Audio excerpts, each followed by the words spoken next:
여러분 안녕하십니까? 뉴욕 맨하탄에서 선교를 하고 있는 송충환 목사입니다. 오늘은 창세기 27장 말씀으로 함께 나눠보도록 하겠습니다. 창세기 27장 5절부터 읽도록 하겠습니다. 창세기 27장 5절입니다.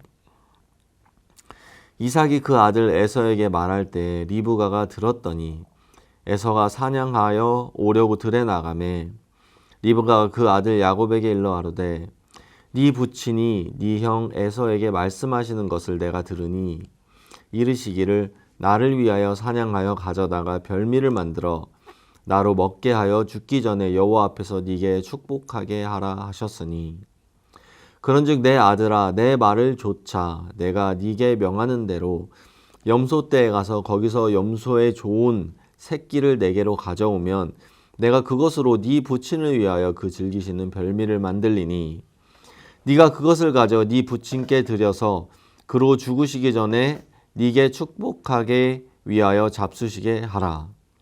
야곱이 그 모친 리브가에게 이르되 내 형 에서는 털 사람이요 나는 매끈매끈한 사람인즉 아버지께서 나를 만지실진데 내가 아버지께 속이는 자로 배일지라 보금고사하고 저주를 받을까 하나이다. 어미가 그에게 이르되 내 아들아 너의 저주는 내게로 돌리리니 내 말만 좇고 가서 가져오라. 그가 가서 취하여 어미에게로 가져왔더니 그 어미가 그 아비의 즐기는 별미를 만들었더라. 리브가가 집안 자기 처소에 있는 맏아들 에서의 좋은 의복을 취하여 작은 아들 야곱에게 입히고 또 염소 새끼의 가죽으로 그 손과 목의 매끈매끈한 곳에 꾸미고 그 만든 별미와 떡을 자기 아들 야곱의 손에 주매 야곱이 아버지께 나아가서 내 아버지여 하고 부른데 가로되 내가 여기 있노라. 내 아들아 네가 누구냐? 야곱이 아비에게 대답하되 나는 아버지의 맏아들 에서로소이다. 아버지께서 내게 명하신 대로 내가 하였사오니 청컨대 일어나 앉아서 내 사냥한 고기를 잡수시고 아버지의 마음껏 내게 축복하소서. 이삭이 그 아들에게 이르되 내 아들아 네가 어떻게 이같이 속히 잡았느냐? 그가 가로되 아버지의 하나님 여호와께서 나로 순적히 만나게 하셨음이니이다. 이삭이 야곱에게 이르되 내 아들아 가까이 오라. 내가 과연 내 아들 에서인지 아닌지 내가 너를 만지려 하노라. 야곱이 그 아비 이삭에게 가까이 가니 이삭이 만지며 가로되 음성은 야곱의 음성이나 손은 에서의 손이로다 하며 그 손이 형 에서의 손과 같이 털이 있으므로 능히 분별치 못하고 축복하였더라. 23절까지 읽었습니다. 여러분 요즘에 그 사회 현상 중에 한 가지로 부리는 것이 무엇이냐면 에코 챔버라는 단어가 있습니다. 에코 챔버라는 건 뭐냐면 여러분도 아마 이 핸드폰으로 소셜 미디어나 아니면 유튜브를 검색해 보면 알겠지만 이 유튜브가 꼭 살아있는 것 같아요. 그래서 기가 막히게 내가 좋아하는 컨텐츠를 알고 그것을 계속해서 보여주는 겁니다. 근데 중요한 건 내가 어떤 걸 검색하거나 어떤 또 내가 좋아하는 성향의 이런 인터넷 서칭을 하기 시작하면은 구글이나 아니면은 페이스북, 그 다음에 인스타그램 같은 곳에서 그 성향을 파악해서 내가 좋아하는 것을 위주로 나에게 보여줍니다. 여러분, 내가 좋아하는 것이 먼저 보여지고 내가 좋아하는 것이 먼저 나오면 나에게는 편하겠죠. 그런데 이것이 사회에 문제가 되어지고 있습니다. 여러분, 예를 들어서 조그마한 방 안에 여러분이 혼자 있다고 생각해 보겠습니다. 그리고 여러분께서 소리를 지르는 겁니다. 야호! 그러면 그 소리가 입 밖으로 나가서 벽을 때리고 반대쪽 벽을 때리고 다시 내 귀에 들어오겠죠. 그러니까 나는 내가 얘기한 소리를 다시 듣게 되는 겁니다. 근데 왜 이것이 나쁘냐면 여러분, 사단은 우리에게 많은 생각을 줍니다. 그리고 많은 옳은 생각들을 줍니다. 그런데 내가 생각하고 그것이 맞다고 보고 그것이 맞다고 느끼고 그것을 다시 받아들이는 겁니다. 여러분, 이 생각이 맞는지 틀린지 알아보려면 적어도 내 생각과 다른 사람들의 의견이나 다른 사람의 마음에 대해서 들어봐야 되는데, 방 안에서 내가 저 사람은 나빠, 저 사람은 나빠, 저 사람은 나빠, 저 사람은 나빠, 저 사람은 나빠 해서 다시 내 귀에 들어오는 겁니다. 봐봐, 저 사람 나쁘잖아. 여러분, 누구에게도 검증을 받지 않고 누구의 의견도 듣지 않고 나에게서 나오는 소리를 그대로 받아들이는 현상이 반복되는 겁니다. 그래서 나는 어떤 경향이 강해지냐면 내가 좋아하는 것이 맞고 내가 생각하는 것이 옳다는 성향을 가지기가 굉장히 좋아지는 겁니다. 저는 NBA를 되게 좋아합니다. 그리고 EPL이라고 하죠. 잉글랜드 프리미어 리그 해가지고 축구를 되게 좋아합니다. 그래서 뭐 농구 축구를 잘하진 않지만 한 번씩 이렇게 봅니다. 이제 미국에 농구 선수들이 많고 농구 팀들이 많은데 이제 제가 제일 좋아하는 건 뉴욕 브루클린의 브루클린 네츠라는 팀입니다. 여러분이 농구를 좋아하시는지 모르겠지만 이제 브루클린 네츠에는 유명한 선수들이 많습니다. 케빈 듀란트, 카이리 어빙, 그 다음에 제임스 하든을 포함한 이제 많은 유명한 선수들이 많은데 이번에 브루클린 네츠가 강력한 우승 후보였는데 NBA 8강전에서 떨어졌습니다. 되게 아쉬웠는데 제가 이제 NBA 경기가 있을 때마다 한 번씩 이렇게 하이라이트를 봅니다. 그래서 근데 얼마 전에 카이리 어빙도 부상을 당했고 그 다음에 제임스 하든도 부상을 당했고 그러면서 부상 소식이 이렇게 올라왔었습니다. 여러분, 제가 농구를 이렇게 검색하다 보면 유튜브를 딱 열면은 농구에 대한 게 딱 나옵니다. 그래서 브루클린 네츠에 대한 것뿐만 아니라 거기에 관련된 뭐 LA 레이커스, 그 다음에 뭐 밀워키 벅스, 뭐 이런 많은 이 농구 팀들이 나오면서 저에게 계속해서 농구에 대한 정보를 주는 거죠. 여러분, 그래서 저는 좋죠. 왜냐하면 제가 좋아하는 농구가 자주 유튜브에 뜨니까. 그리고 저는 이제 좀 손흥민 선수를 되게 좋아하는데 여러분들도 축구에 조금 관심이 있으면 손흥민 선수를 아마 주목할 텐데 요즘에 이제 다시 팀에 복귀해서 잉글랜드 프리미어 리그를 이제 다음 시즌을 이제 준비하고 있는데 그런 소식들. 그래서 저는 유튜브를 열면 그런 내용들이 많습니다. 그래가지고 가끔씩 이렇게 보다 보면 어쩔 때는 막 그 유튜브에 농구와 어떤 게 좋다, 축구와는 어떤 게 좋다 이렇게 하면서 뭐 농구와 정보, 축구와 정보, 농구의 옷 정보까지 농구에 관련된 것, 축구에 관련된 그런 정보들이 많이 저에게 찾아오는 겁니다. 여러분, 이게 이제 농구니까 상관이 없는데 선거철이 되면은 이제 여당과 야당이 있습니다. 예를 들면 저는 이제 정치적인 것에 대해서 얘기하고 싶은 게 아니라 이런 부분에 한번 이야기를 한번 해보겠습니다. 미 대선 후보가 2명이었는데 도널드 트럼프하고 조 바이든이었습니다. 근데 도널드 트럼프 대통령에게 조금이라도 관심 있는 사람들은 도널드 트럼프에 대해서 알고 싶겠죠. 그래서 도널드 트럼프 대선 후보가 어떻게 좋은 행보를 하고 있는지 유튜브를 검색하기 시작합니다. 페이스북도 보고 구글도 보고. 그러면 유튜브에서 도널드 트럼프 대통령에 대한 기사들을 계속해서 보여줍니다. 그런데 중요한 건 뭐냐면 도널드 트럼프 대통령에 대한 좋은 기사만 나오는 게 아니라 도널드 트럼프 대통령에 대해서 좋은 기사를 내는 사람들은 조 바이든 대통령 후보에 대해서 나쁜 기사를 낼 확률이 높지요. 그래서 좋은 기사를 내면서 나쁜 기사를 함께 실는 겁니다.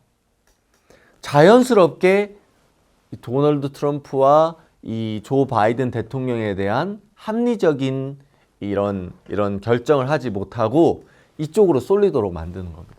그러면 조 바이든 대통령 후보를 좋아하는 사람들은 반대로 되겠죠. 제가 정치적인 걸 얘기하고 싶은 것이 아니라 어떤 한쪽에 어떤 것을 좋아하고 내가 어떤 것을 옳다고 생각하는 것이 있으면 이 소셜 미디어가 그쪽으로 생각이 편향되도록 한쪽으로 생각이 치우치도록 만들어서 다른 쪽의 의견을 듣지 못하도록 하는 겁니다. 그걸 뭐라고 하냐면 에코 체인버라고 합니다. 에코 챔버라고 하는 그것이 이제 사회 용어인데요. 마치 방 안에서 나 혼자 소리 지르고 그 소리가 다시 내 귀에 들어와서 봐봐 옳잖아. 봐봐 내가 말한 게 옳잖아. 라고 내가 생각하고 내가 좋아하는 것 위주로 나의 삶을 살아가도록 만드는 것. 그것을 많은 소셜 미디어가 하고 있다는 겁니다. 여러분도 유튜브를 많이 검색하시고 페이스북도 보시고 인스타그램도 보시고 틱톡도 보시니까 한번 여러분이 보세요. 여러분이 좋아하는 정보들의 사고가 편향되도록 그쪽에 생각이 치우치도록 소셜미디어는 우리에게 보여줍니다.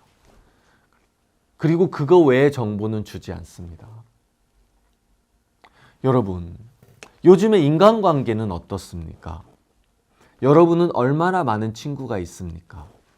여러분은 얼마나 많은 친구와 또 얼마나 많은 사람들과 마음의 이야기를 하고 있습니까? 여러분, 제가 한 학생하고 이야기를 했습니다. 너는 얼마나 많은 사람들하고 얼마나 많은 친구들하고 너의 마음의 이야기를 하니? 목사님, 저는 친구가 5,000명도 넘습니다. 아, 그래? 5,000명하고 다 마음의 이야기를 해? 보세요. 제 인스타그램 팔로워가 5,000명이에요. 여러분, 인스타그램 팔로워하고 실제 친구하고는 다르죠. 인스타그램은 나의 좋은 부분을 보여줘서 많은 사람들이 나의 좋은 부분이나 내가 어떤 특별한 부분에 대해서 그 사람들이 좋아하는 것이고, 실제로 마음의 얘기는 내가 겉으로 보여준 좋은 것만으로는 할 수 있는 것이 아니잖아요.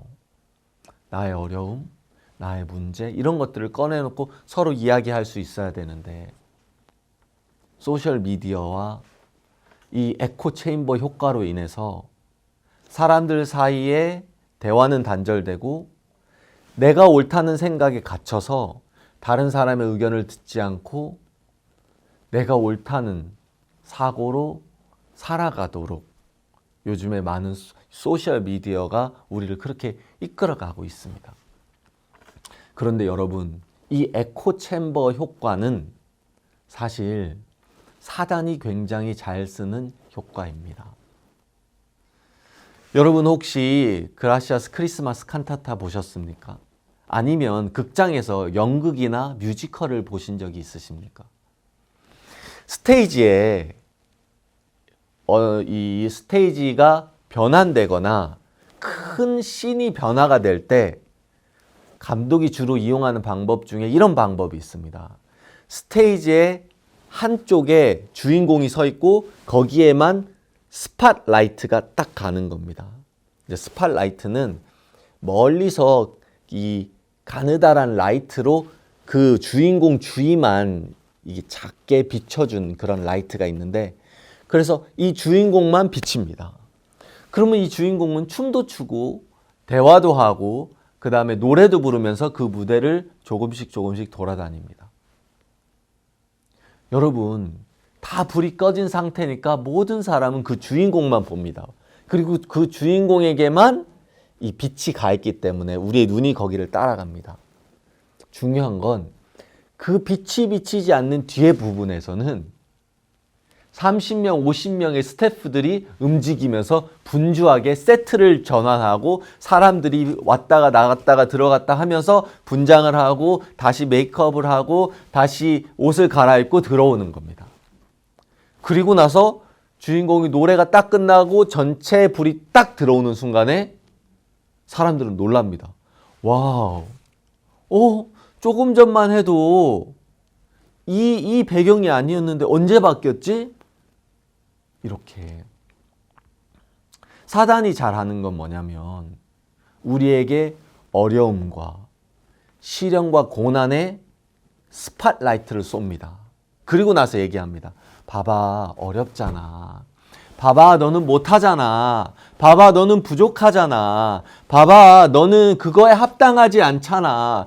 봐봐, 너는 사람들이 좋아하지 않잖아. 이렇게 어떤 한 부분만 스팟라이트를 쏴서 거기에만, 그것만 보고 거기에만 마음이 집중되도록 합니다. 그런데 여러분, 하나님은 그 스테이지 안에서 열심히 일하고 계십니다. 하나님과 천사들이 열심히 일하면서 세트를 돌리고 막 이렇게 하고 있습니다. 그런 문제는 보이지 않는다는 겁니다. 그런데 전체 불이 딱 켜지는 순간 사람들은 놀라는 거죠. 언제 저게 바뀌었었지? 언제 저게 변화가 됐었지? 사람들이 언제 저렇게 변화돼서 들어와 있었지? 여러분, 하나님은 우리가 보이지 않는 곳에서도 힘있게 일하고 계십니다. 그런데 사단은 그 스팟, 그 한 부분만 부각되게 보여주면서 우리에게 포기하라고 안 된다고 합니다. 여러분, 미국에 한 목사님이 계십니다. 저는 예전에 마이애미에서 사역했고 지금은 뉴욕에 와서 뉴욕 맨하탄이라는 곳에서 사역을 하고 있습니다. 그런데 지금 현재 마이애미에서 사역하고 계신 분이 김반석 목사님인데 그 김반석 목사님께서 하루는 이 혀가 되게 아팠던 거예요. 그래서 혀가 왜 이렇게 아프지? 왜 이렇게 아프지? 하고 있다가 그냥 참았습니다. 그런데 혀가 되게 민감하고 말을 해야 되니까. 근데 혀의 밑에 쪽이 자꾸 부풀어 오르기 시작하는 겁니다. 그래서 김반석 목사님께서 왜 이렇게 혀가 아프지? 왜 이렇게 혀가 부풀어 오르지? 에이, 언젠가 낫겠지 하면서 이렇게 있다가 나중에 2달 후에 병원에 찾아갔는데 병원 의사가 김반석 목사에게 혀암이라고 했습니다. 뭐 암이라고요? 그러면서 김반석 목사님이 되게 어려웠습니다. 여러분, 복음 전도자는 입으로 말을 전하는 거잖아요. 그런데 그 입을 말을 할 수 있는 혀에 암이 걸렸으니까 얼마나 어렵겠습니까? 그래서 본인도 너무 어렵고 그런데 엎친 데 덮친 격으로 미국에서 이제 있으면 이렇게 비자를 진행하면 미국에서 영주할 수 있는 영주권을 받아야 됩니다. 근데 영주권을 못 받으면 미국에서 추방이 되거든요. 그런데 그 다음날 영주권이 거절됐다라는 편지를 받고 이제 비자가 더 이상 없어진다라는 편지를 받았습니다. 여러분, 미국에서 사역을 해야 되는데 미국에서 복음을 전하면서 살아야 되는데 첫 번째는 복음을 전하려면 혀가 필요한데 혀에 암이 걸렸고 두 번째, 미국에서 지내려면 영주권을 받아야 되는데 영주권도 거절이 됐고 그래서 김반석 목사님께서 심각하게 고민을 했습니다. 하나님이 나를 기뻐하시는 게 맞나? 하나님이 나를 이곳에 보내신 것이 맞나? 하나님이 나를 이곳에 보냈으면 이 복음 전도자로 보냈으면 왜 혀가 아플까? 그리고 하나님 내가 여기 있기를 기뻐하시면 왜 영주권을 받지 못할까? 이런 마음이 그 마음을 가득 사로잡으면서 하나님이 내가 복음 전하기를 기뻐하시지 않아. 하나님이 나를 복음 전도자로 세운 것을 아마 후회하고 계신 것 같아 하면서 마음에서 되게 어려웠다고 합니다. 그런데 김반석 목사님께서 절망만 하고 자기의 생각만 들은 게 아니라 한번 박옥수 목사님께 물어보자라는 생각이 들어서 전화를 했다고 합니다. 목사님, 김반석 목사입니다. 박옥수 목사님께서 교제를 해줬습니다. 목사님, 저는 여기 왔는데 혀가 아픕니다. 그래서 가보니까 혀가 암이라고 합니다. 혀를 잘라내야 합니다. 그리고 저는 영주권도 거절이 돼서 더 이상 여기 있을 수 없습니다. 그런데 박옥수 목사님께서 두 가지를 얘기해 주셨답니다. 첫 번째, 김반석 목사, 그거 좋은 거야. 그거 좋은 거니까 거기서 그 치료 받아. 그리고 계속해서 복음의 일 하면 돼. 그리고 전화를 끊었다고 합니다. 김반석 목사가 너무 마음에 맞지 않았다고 합니다. 첫 번째, 혀를 잘라내야 되는데 이게 어떻게 좋은 일입니까? 두 번째, 지금 치료를 받을 수가 없습니다. 왜냐하면 영주권이 거절됐기 때문에 병원에 가서 치료를 받을 수 있는 방법이 없습니다. 치료를 받더라도 어마어마한 돈을 지불해야 됩니다. 그런데 목사님께서는 그런 형편을 전혀 받아들이지 않으시고 거기서 치료받고 한국에 안 와도 돼. 거기서 치료받고 거기서 계속 복음 전하면서 살면 돼. 이거 좋은 거야 라고 얘기해 주셨다고 합니다. 김반석 목사님이 그 이야기를 들으면서 자기의 마음과 전혀 맞지 않았고 자기의 생각은 자기에게 이렇게 얘기했다고 합니다. 한국에 돌아가야 돼. 그만둬. 하나님 기뻐하시지 않아. 이 생각만 계속 받아들이고 있었는데 그리고 그게 너무 합당했는데 박옥수 목사님 이야기를 딱 들으면서 그 이야기를 한번 마음에 받아봤다고 합니다. 그러면 치료받으라고 하니까 한번 병원에 한번 가보자. 그래서 병원에 갔는데 그 병원이 그 병원에 있는 그 주치의가 인도 사람이었다고 합니다. 그러면서 인도 분이 뭐라고 하시냐면 혀를 잘라내야 됩니다. 김반석 목사님이 절망에 빠졌다고 합니다. 그러면서 인도 분이 뭐라고 하시냐면 그 인도 의사분이 당신 내가 보니까 그 보험도 없고 여기에 합법적으로 체류할 수 있는 체류 영주권도 없고 그런데 내가 볼 때는 수술하기가 쉽지 않을 것 같은데 당신 대체 뭐 하는 사람입니까? 이렇게 물어봤대요. 김반석 목사님께서 이렇게 쭉 간증을 하셨대요. 그러면서 나는 선교사입니다. 하나님의 일을 이렇게 하려고 왔는데 혀에 암이 생기고 얼마 전에 영주권이 거절이 됐습니다. 그래서 사실은 수술을 받을 만한 형편이 안 됩니다. 근데 그 인도 의사분께서 김반석 목사님께 그랬대요.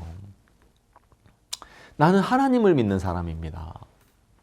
하나님의 일을 하고 싶었는데 내가 의사다 보니까 교회도 잘 못 가고 하나님의 일도 잘 못하고 그랬습니다. 목사님, 나는 교회도 못 가고 하나님의 일 못하지만 내가 만약에 목사님 도와주면 내가 하나님의 일을 하는 게 되는 겁니까? 여러분, 김반석 목사님이 그거 하나님의 일 아닙니다 라고 얘기할 이유가 없잖아요. 그래서 예, 당연하죠. 하나님의 일입니다. 이분이 그러셨대요. 내가 목사님, 내가 수술해 드릴게요. 그리고 병원비를 받지 않겠습니다. 왜냐하면 당신을 돕는 것이 하나님의 일이기 때문입니다. 김반석 목사님 깜짝 놀랐대요. 그래가지고 얼마 후에 수술 날짜를 잡아서 수술을 했는데 이분이 되게 정밀하게 수술을 해서 이 혀에 10분의 1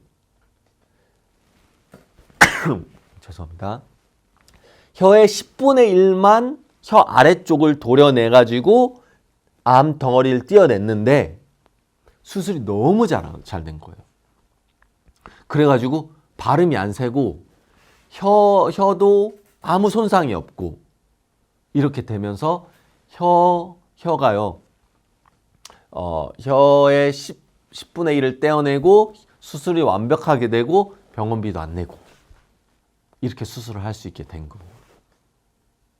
그리고 너무 신기한 건 그 목사님과 전화 이후에 다시 이민국에서 전화가 왔답니다. 당신 영주권이 승인이 되었습니다.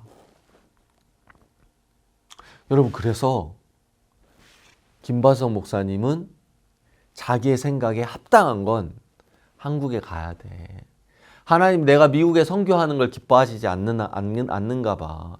왜 하나님 기뻐하시면 혀에 암이 생겨? 이게 본인의 합당한 생각이었는데 김반석 목사님이 바우스 목사님 말씀을 듣고 한 걸음 나아 보니까 미국에 있는 인도 의사분을 만나게 되고 그분이 수술해주고 그분이 공짜로 할 수 있도록 해주고 하나님께서 영주권까지 주면서 모든 문제를 해결해 주셨습니다. 여러분, 사단은 우리의 어려운 부분만 부각시킵니다. 그래서 너가 그렇잖아, 너는 이런 사람이잖아 라고 우리를 얘기하면서 그 소리에 계속 갇히게 만듭니다. 그래서 우리의 세계를 에코챔버라는 곳에 가둬놓고 그것만 보도록 합니다. 여러분이 게으르기 때문에 게으른 사람이 아닙니다. 제가 많은 학생들에게 물어봅니다. 여러분 부지런합니까? 게으릅니까? 대부분의 학생들이 얘기합니다. 저는 게으릅니다. 그러면 저는 이렇게 얘기합니다. 그러니까 게으르게 사는 겁니다. 아니, 게을러서 게으르다고 하는데 그게 뭐가 나쁩니까? 여러분, 제가 이렇게 한번 얘기해 보겠습니다. 나는 게을러라고 생각하는 사람이 있습니다. 그 사람이 늦잠을 잡니다. 10시에 일어납니다. 10시에 일어나가지고 뭐라고 얘기할까요? 너 왜 이렇게 늦게 일어났어? 그럼 뭐라고 얘기할까요? 나는 게을르니까요. 난 원래 게을러요. 책상에 가보면 책상이 더럽습니다. 막 어지러이 막 이제 널브러져 있습니다. 야, 너 왜 이렇게 책상이 더러워? 나 원래 게을러요. 이 책가방을 열어봅니다. 책가방이 이제 여러 가지 쓰레기 막 너저분합니다. 책가방은 왜 이렇게 더러워? 내가 원래 게으르거든요. 여러분, 그 사람이 게으르기 때문에 그런 것이 아니라 게으르다는 생각이 게으름을 끌어당깁니다. 여러분, 게으르다고 생각하십니까? 그러면 게으르다는 생각이 그 게으름을 합당하게 만들고 게으름을 끌어당겨서 나는 게으른 사람이야 라는 에코 체인버 안에 저를 가둬버리는 겁니다. 반대로 난 믿음의 사람이야 라고 그 음성을 듣기 시작하면, 야, 너 왜 이렇게 더러워? 이거 왜 이렇게 더럽지? 맞아. 지금까지 이렇게 살았지만 하나님께서 나 도와주실 수 있지. 하나님께서 나에게 이거 깨끗하게 치울 수 있는 마음도 주시고 능력도 줄 수 있는 분이지. 난 게으른 사람 아니지 하고 게으름을 이기면 그때부터 이곳을 청소할 수 있고 내가 이곳을 깨끗하게 쓸 수 있는 마음들도 생기는 겁니다. 많은 사람들이 믿음에 대해서 오해합니다. 믿음이 있으면 어려움이 없어야 된다고 생각합니다. 믿음을 갖는 이유는 어렵기 때문이라고 생각합니다. 여러분, 믿음을 가지면 어려움이 있으면 안 됩니까? 믿음을 가지면 모든 것이 잘 해결돼야만 합니까? 그러면 어려움 가운데 있는 사람들은 믿음의 사람들이 아닙니까? 성경은 그렇지 않습니다. 여러분, 요셉은 하나님으로부터 꿈을 꿨습니다. 하나님이 그를 애굽의 총리로 세우는 꿈을 꿨습니다. 근데 애굽에서 그가 종살이를 할 때 그는 하나님께 받은 꿈이 있었고 약속이 있었습니다. 맞습니다. 약속이 있어도 어려울 수 있습니다. 믿음이 있어도 어려울 수 있습니다. 근데 많은 사람들이 오해합니다. 믿음이 있으면 어렵지 않아야 돼. 믿음이 있으면 잘해야 돼. 믿음이 있으면 게으르지 않아야 돼. 믿음이 있으면 성경을 잘 보고, 믿음이 있으면 교회와 가까워야 돼. 아닙니다. 그렇지 않습니다. 믿음은 내가 하나님을 위해서 무언가를 하는 게 아니라, 믿음은 내가 무언가를 해서 그럼 나의 형편이 바꿔서 좋아지는 걸 얘기하는 것이 아닙니다. 믿음이라는 건 무엇이냐면, 나는 잘 못하니까, 나는 게으르니까, 나는 부족하니까, 나는 사람이 항상 속으니까 그런 나를 지켜주고 그런 나를 인도해줄 예수 그리스도, 나와 함께 있는 예수 그리스도를 믿는 겁니다. 여러분, 예수님께서 있잖아요. 요한복음 3장 16절에 이런 말이 나오죠. 하나님 세상을 이처럼 사랑하사 독생자를 주셨으니 이는 저를 믿는 자마다 멸망치 않고 영생을 얻게 하려 하심이라. 여러분, 하나님께서 세상을 사랑해서 독생자를 주셨다고 이야기하고 계십니다.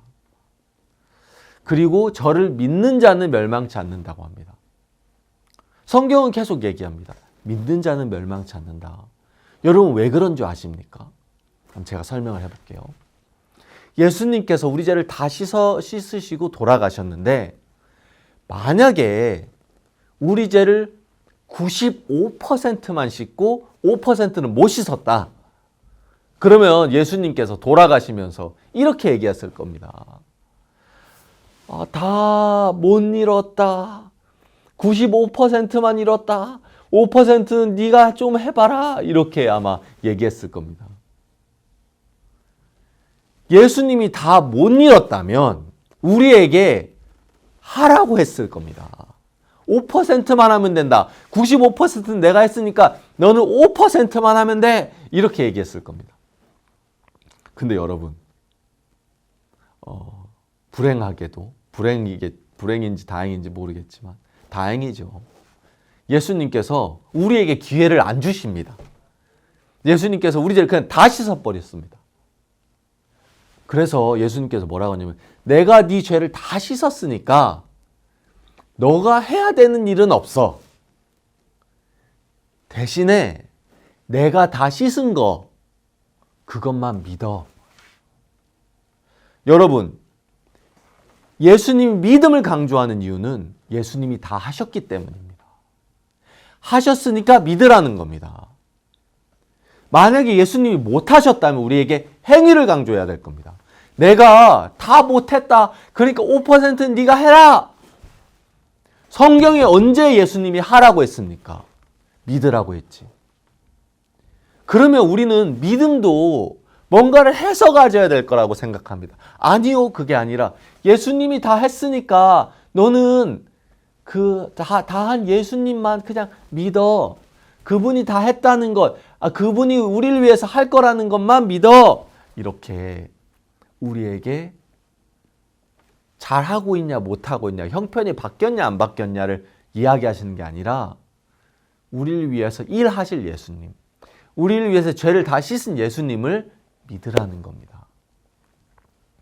여러분, 저희 교회에 에스더라는 자매님이 있습니다. 그 자매님은 스토니브룩이라는 롱아일랜드에 있는 대학교를 졸업했습니다. 그리고 그 자매님의 전공은 간호사였습니다. 그래서 그분이 간호학과를 졸업하고 저희 교회에 이제 나오기 시작했습니다. 한 1년 정도 신앙생활을 하고 이제 직장을 잡으려고 하는데 그 자매님께서 저에게 오셨습니다. 목사님, 제가 이제 직장을 잡으려고 하는데 목사님께서는 어떻게 생각하십니까? 제가 그랬습니다. 자매님, 직장 잡으면 좋겠습니다. 그런데 만약에 가능하다면 자매님이 직장을 잡으시기 전에 한 1년 정도 단기 선교사 프로그램으로 다른 나라에 갔다 와서 일을 시작해도 좋을 거라는 생각이 듭니다. 이 자매님이 목사님 그렇게 생각하시면 제가 가겠습니다 하고 이분이 브라질로 단기 선교사를 한 8개월 정도 갔다 왔습니다. 단기 선교사가 끝나고 나서 돌아왔을 때 그때가 이제 미국의 월드 캠프 시작하기가 한 달 전이었는데 이 자매님께서 교회에 왔습니다. 목사님 저 단기 갔다 왔습니다. 단기 너무 좋았습니다. 자매님 되게 좋네요. 자매님께서 그랬습니다. 목사님 저 이제 어떻게 할까요? 저 직장 잡을까요? 제가 그랬습니다. 자매님 우리 지금 월드 캠프 있는데 월드 캠프에 이렇게 함께 좀 일하다가 잡으면 어떨까요? 예, 그러겠습니다. 그래서 한 달 동안 월드 캠프를 함께 하면서 봉사를 했습니다. 그리고 나서 월드 캠프가 끝나는 날 캐리어를 가지고 저에게 왔습니다. 목사님 월드 캠프 끝났는데 저 이제 집에 가서 직장 잡으면 되겠죠? 제가 좀 있잖아요. 그 자매님을 향해서 저 하나님이 주시는 마음이 계속 있는 거예요. 자매님, 우리 칸타타 하는데 그러지 말고 저기 테네시에 있는 멤피스라는 도시에 가서 칸타타 좀 한 2달만 도와주고 오세요. 그 자매님이 목사님 저 직장을 잡아야 될 것 같은데요. 그때 갔다 와서 잡으세요. 알겠습니다 목사님 하고 그 자매님이 멤피스에 갔다가 2달 후에 교회에 돌아왔습니다. 그리고 나서 저에게 물었습니다. 목사님 이제 그 직장 잡아도 되겠죠? 그때가 11월이었거든요. 자매님 12월에는 크리스마스 칸타타가 있잖아요. 그것까지 하고 이 직장을 잡으면 좋겠습니다. 근데 그 자매님이 감사하게도 저를 믿고 따라와 줬습니다. 이 자매님에게는 몇몇 가지 어려움이 있었습니다. 왜냐하면 부모님이 그 대학교를 다니는데 그 돈을 학비를 서포트해 줄 수가 없어서 자기가 그 학자금 대출을 받아서 대학교를 다녔기 때문에 그 학자금을 갚아야 됐습니다. 그런데 계속해서 선교 행사들을 참여하다 보니까 그것을 못 갚고 있는 형편이었습니다. 그런데 이제 이 자매님이 마지막에 이제 12월 칸타타까지 끝나고 저에게 찾아왔습니다. 목사님 이제 어떻게 하면 되겠습니까? 자매님 직장 잡으세요. 제가 얼마 전에 룻을 보는데 룻기에 보니까 나오미가 룻이 잘 되기를 바라더라고요. 저에게도 그런 마음이 자꾸 듭니다. 자매님이 이렇게 주님을 따라오는데 주님이 자매님을 위해서 준비한 진짜 좋은 직장이 있을 거라는 마음이 듭니다. 그리고 그 자매님 집에 갔습니다. 한 3, 4일 후에 저희 교회 자매님이 저를 찾아왔습니다. 이제 그 에스더 자매님이 아니고 이비자케라는 자매님인데 그 자매님은 어디에 있냐면 이제 뉴욕에는 유명한 대학교들이 몇 개가 있습니다. 근데 뉴욕 스테이트에서 가장 유명한 대학교는 NYU하고 콜롬비아 대학교입니다. 그래서 NYU는 뉴욕 유니버시티, 그 다음에 콜롬비아 유니버시티 해가지고 콜롬비아 대학교, NYU 이렇게 두 개 대학교가 굉장히 유명합니다. 그래서 이게 뉴욕뿐만 아니라 이게 미국 전체적으로도 굉장히 좋은 학교고요.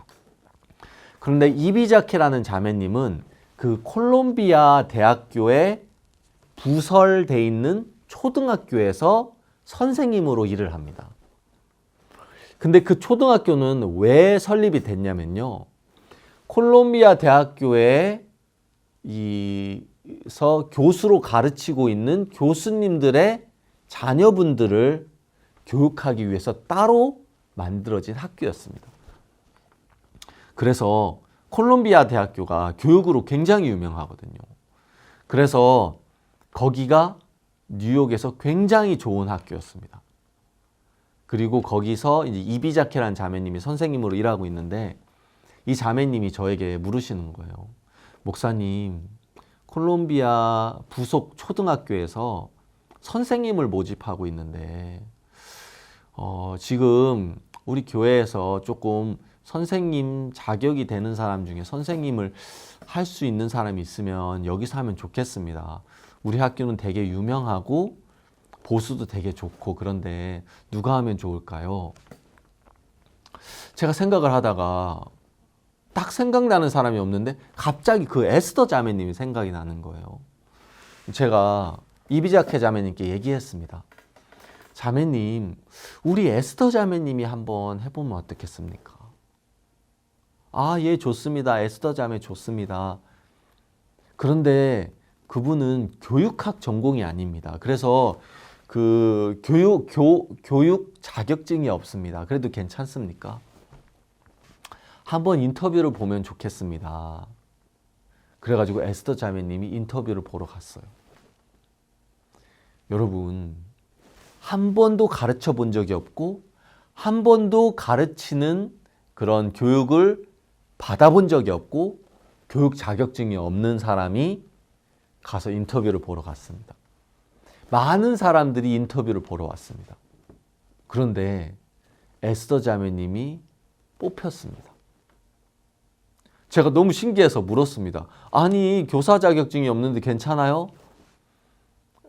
이제 에스더 자매님 뭐라고 하시냐면요. 목사님, 그분들이 그냥 선생님 하고 대신에 선생님 하면서 대학원을 다니면서 교육 자격증을 취득하라고 이야기를 했습니다. 아, 잘 됐네요. 그래서 거기에 출근을 하기 시작했습니다. 여러분, 거기는 제가 얘기했듯이 되게 유명한 학교고 그다음 보수도 좋고 그런데 문제는 뭐냐면 유명하고 이 월급도 세니까 그 유명한 잘 가르치는 선생님들은 거기에 다 모이는 거예요. 그런데 우리 에스더 자매님은 가르쳐 본 적이 없잖아요. 그러니까 이제 어려운 거예요. 그래서 매일 저녁마다 저에게 찾아와서 가끔 울기도 하고 막 어려워했습니다. 목사님, 저 그만두면 안 돼요? 왜요? 목사님, 저는 어떻게 가르치는지도 모르고 저는 이거 막 가르치는데 어렵습니다. 전 잘 가르치지도 못하고 계속 실수하고 어렵고 목사님, 제가 진짜 잘 온 건지 모르겠어요. 제가 그랬습니다. 자매님은 잘 간 겁니다. 자매님, 잘 가르치는 사람이 되고 싶습니까? 그러면 지식이 있는 사람이 되면 됩니다. 그런데 그것보다 더 나은 방법이 있습니다. 자매님이 솔깃해지시는 거예요. 그게 뭔데요? 지식이 있는 사람들의 지식을 다 모으면 됩니다. 그래서 지혜로운 사람들에게 물어서 그 지혜를 다 배워버리세요. 그러면 되겠네요. 그러면서 그 자매님이 거기서 2년 동안 지낸 동안에 선생님들에게 많이 물었습니다. 심지어는 학생들에게도 물었습니다. 이거는 어떻게 생각해? 너희는 이것에 대해서 어떻게 생각해?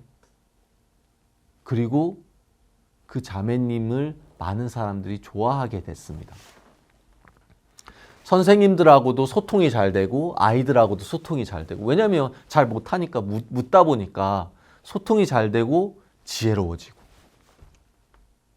계약이 2년이었기 때문에 2년이 만기되고 그 다음에 이제 다른 학교로 이제 가야 되는데 이력서를 여기저기 넣습니다. 근데 그 자매님이 넣은 이력서 중에 한 곳이 어디였냐면 스펜스 중고등학교였습니다. 스펜스 중고등학교는 미국 뉴욕에서 제일 유명한 학교입니다. 그 학교는 여자 사립학교인데요. 여러분, 뉴욕의 예전에 시장이었던 블룸버그, 그 다음에 연예인들, 그 다음에 유명한 국회의원들의 딸들은 다 거기에 갑니다. 그러니까 거기는 뉴욕에서 제일 좋고 제일 유명한 학교예요. 근데 아무나 못 가요. 그 학교에서 이력서를 넣었죠. 이력서를 넣었으니까 일단은 면접을 보러 오라고 했습니다. 그 자매님 면접을 보러 갔습니다. 그분이 여러 가지를 질문하고 면접이 끝났습니다. 그리고 나서 그 자매님이 다시 콜롬비아 부속 초등학교에 와서 일을 하려고 하는데 그 콜롬비아 부속 초등학교의 교장 선생님이 에스더 자매를 찾았습니다. 에스더. 아, 왜요? 대체 너 면접을 어떻게 한 거야? 왜요? 그 스펜스 학교의 교장 선생님이 네가 너무너무 마음에 든대. 너를 뽑고 싶대. 그 대체 뭐라고 면접했길래 그 많은 사람 중에 너를 원하는 거니? 그리고 다른 선생님들에게도 전화가 많이 왔대요. 에스더가 누굽니까? 에스더는 대체 어떤 사람입니까? 에스더는 대체 누구입니까? 그래가지고 되게 유명해져 버렸어요. 그래서 에스더 자매가 교회에 와서 간증을 하는데 저도 되게 궁금한 거예요. 대체 뭐라고 얘기했습니까? 에스더 자매님이 저에게 얘기했습니다. 목사님, 그 교장 선생님하고 선생님들이 저에게 당신은 학생들을 어떻게 가르칩니까? 라고 물었습니다. 그래서 제가 얘기했습니다. 저는 잘 못 가르칩니다. 그래서 저는 선생님들에게 묻고 학생들에게 묻고 그러면서 저는 많은 걸 배웠습니다. 그리고 그렇게 배우는 동안에 지혜로워졌습니다. 그분들이 원하는 선생님이 있었습니다. 똑똑한 선생님들은 많지만 아이들하고 함께 소통하고 선생님들하고 함께 교류할 수 있는 선생님이 필요했는데 에스더 자매가 나는 잘 못 가르칩니다 라고 얘기하면서 그래서 나는 소통합니다. 그분들이 딱 듣자마자 너무 깜짝 놀라면서 우리가 찾던 사람이다. 저 사람은 우리가 찾던 사람이다. 라고 하면서 에스더 자매를 뽑고 싶어 했습니다. 마지막 그 인터뷰가 거기에 있는 그 이사장님하고 같이 인터뷰가 있었습니다. 에스더 자매가 가기 전에 이사장님에게 대해서 조사를 좀 해보니까 되게 차가운 여성이더라고요. 차갑고 냉철한 분. 그리고 되게 긴장하고 갔대요. 그래서 학교에 들어가가지고 인터뷰를 하려고 이렇게 앉아 있는데 어떤 하얀 머리 할머니께서 오시더니 잘 왔다고 따뜻하게 한번 안아주시고 가시더래요. 그래서 마음이 되게 포근해졌대요. 그리고 나서 이사장하고 인터뷰를 하려고 들어갔는데 그 방금 안아주신 분이 이사장 분이었던 거예요. 그리고 합격을 한 거예요. 여러분, 그래서 지금 스펜스 중학교에서 선생님을 하고 있습니다. 근데요, 보통 선생님으로 들어가잖아요. 그러면 미국은 메인 선생님과 보조 선생님이 한 반을 이끕니다. 그래서 보통 보조 선생님으로 한 2, 3년 정도 하거든요. 근데 그 교장 선생님께서 에스더 자매가 6개월 일하고 나서 에스더 자매를 사무실로 불렀습니다. 지금 너가 맡고 있는 학급의 메인 선생님이 있는데 그 메인 선생님은 지금 애를 해산하러 가야 되기 때문에 내가 누구를 메인 선생님으로 누구를 주 선생님으로 담임 선생님으로 할까 생각을 많이 하다가 내가 볼 때는 에스더가 합당한 것 같아서 그렇게 하면 좋겠다는 생각이 드는데 에스더 선생님은 어떻게 생각하십니까? 라고 물었대요. 에스더 자매님이 깜짝 놀란 거예요. 왜냐하면 거기에 보조교사를 오랫동안 한 분들이 많이 있는데 자기는 6개월밖에 안 됐고 아직도 교사 자격증을 못 땄어요. 그런데 자기에게 반을 맡기는 거예요. 그래가지고 자기가 제가 조금 부담스럽고 잘 모르겠습니다. 그러니까 그 교장 선생님이 그랬대요. 에스더 선생님은 멘토가 있습니까? 멘토가 있습니다. 그럼 멘토에게 가서 한번 물어보십시오. 그날 저녁에 에스더 자매님이 저에게 찾아왔습니다. 목사님, 저 자신이 없어요. 저 그거 해도 되겠습니까? 제가 얘기했습니다. 하십시오. 왜요? 자매님이 못하는 일이면 일일수록 예수님을 찾을 수 있는 일들이 많아질 거 아니에요. 저는 자매님이 예수님을 더 많이 찾을 수 있다면 좋다고 생각합니다. 하세요. 그래서 메인 선생님이 됐습니다. 미국에서 뉴욕에서 제일 좋은 학교에 지금 담임 선생님으로 일하고 있습니다. 여러분, 근데 신기하게도 그 자매님은 아직도 교사 자격증이 없습니다. 교사 자격이 안 됩니다. 그런데 이 미국의 교육의 중심인 뉴욕에서, 그리고 뉴욕에서 제일 좋은 학교, 뉴욕에서 상류층에 진짜 똑똑한 아이들만 온다는 학교에 한 학급의 담임 선생님이 됐습니다. 여러분, 하나님은 이런 분이십니다. 많은 사람들은 자기가 계획하고 자기가 생각하고 나는 이렇게 될 거야. 나는 이렇게 해야 돼. 나는 이걸 원해. 나는 이거를 못해. 나는 이것이 안 돼. 라고 자기 생각 안에서 계획하고 그 생각을 따라가면서 삽니다. 그거밖에 보지 못하고 그 세계밖에 보지를 못합니다. 하지만 하나님의 세계와 믿음의 세계는 다릅니다. 오늘 제가 창세기 27장을 읽었는데 여러분 다 아는 이야기니까 제가 한 구절만 한번 읽어보겠습니다. 창세기 27장 11절부터 13절까지만 읽겠습니다. 야곱이 그 모친 리브가에게 이르되 내 형 에서는 털 사람이요 나는 매끈매끈한 사람인즉 아버지께서 나를 만지실진데 내가 아버지께 속이는 자로 배일지라 보금고사하고 저주를 받을까 하나이다. 13절 같이 보겠습니다.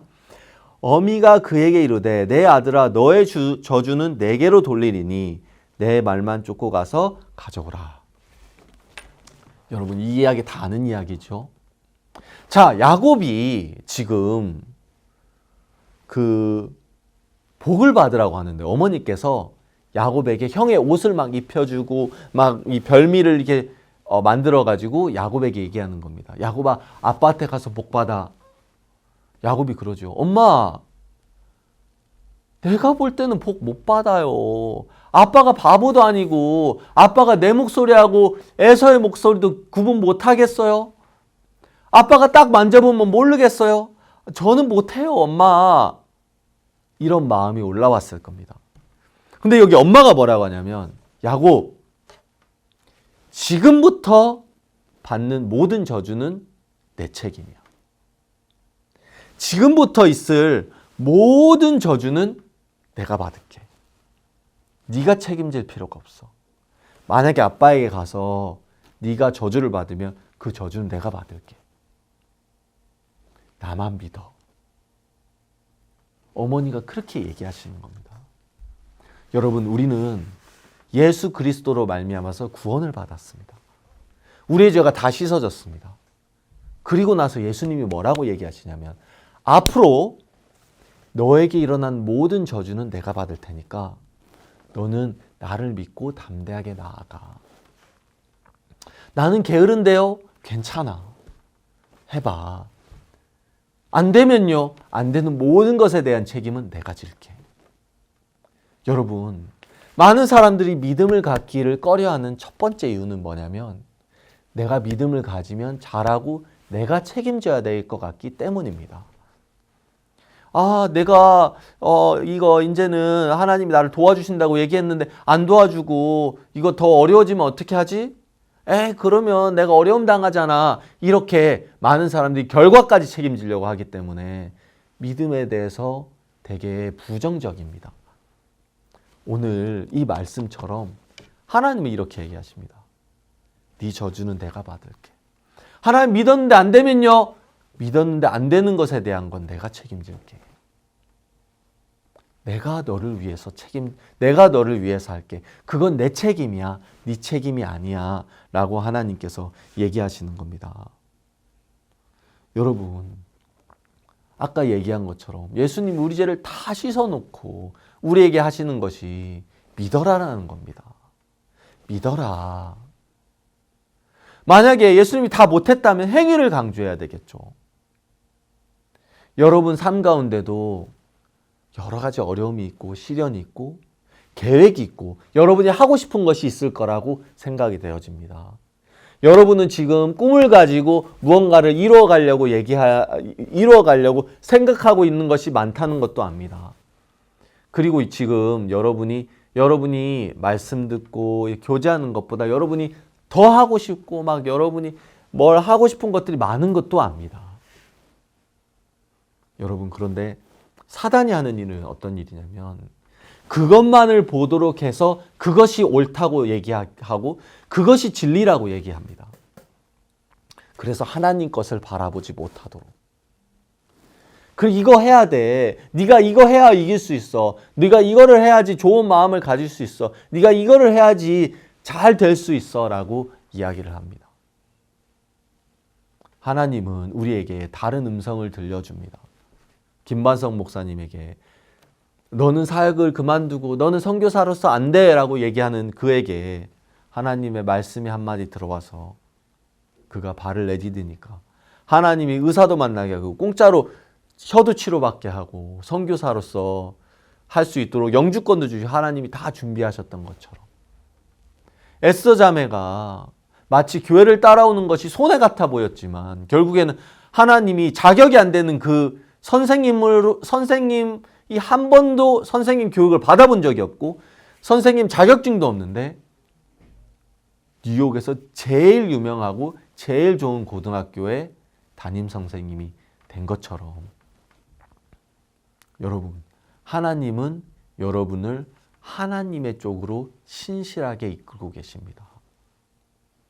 그런데 하나님을 따르고 하나님을 믿을 때 우리가 그 결과나 앞으로 이게 되는데 안 되면 어떡해 라는 그 결과에 대한 것들을 여러분이 책임질 필요가 없다는 겁니다.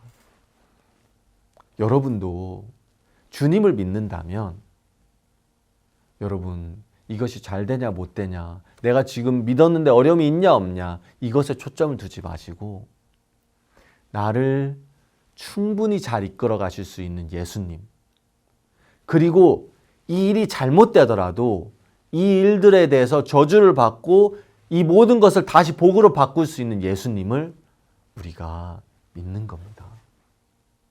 그래서 죄사함 이후로 우리에게 일어나는 모든 어려움과 문제는 예수님 책임입니다. 그래서 우리에겐 어려움이 없습니다. 그래서 우리에게 어려움이 있지만 어려울 수 없습니다. 여러분, 우리의 길을 신실하게 인도하시는 분은 예수님이십니다.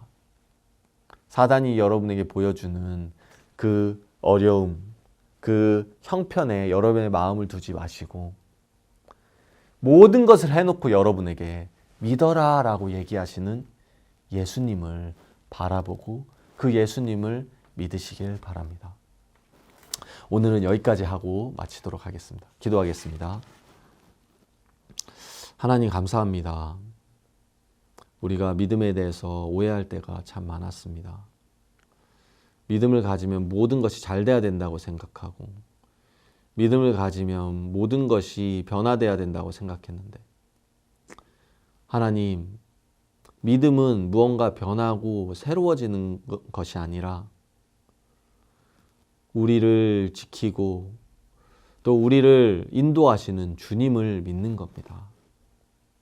나를 바꾸는 것이 아닙니다. 내가 새로워지는 것이 아닙니다.